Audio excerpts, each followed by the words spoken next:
One racing is supposed to happen in Austin next year, but this weekend the chief of Formula One suggested the November start date could be in jeopardy.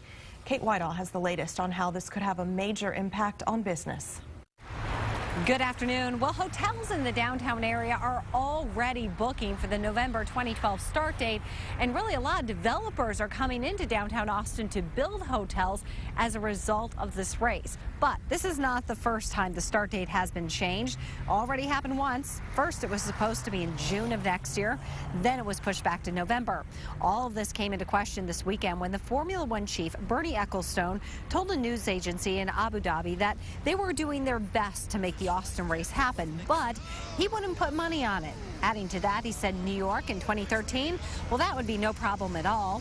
Last month, F1 announced plans to add a rival Grand Prix race in New Jersey along the Hudson River overlooking the Manhattan skyline. Now, regarding Austin, he said communication between the Circuit of the Americas and its developers has been an issue. In response, Steve Sexton, president of the Circuit of the Americas, released this statement saying, "Our funding is secured and construction is on schedule, so we don't understand Mr. Ecclestone's comments. He has expressed great interest in the Austin race and in expanding the F1 brand into the United States."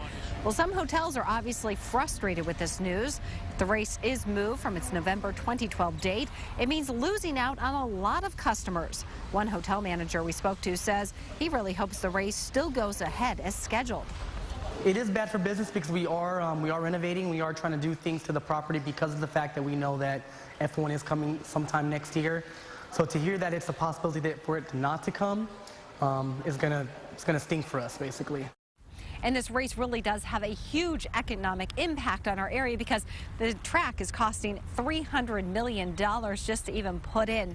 Now, the F1 calendar calls for a record 20 races next year, but still remains to be seen if Austin is on that list. We'll keep you posted.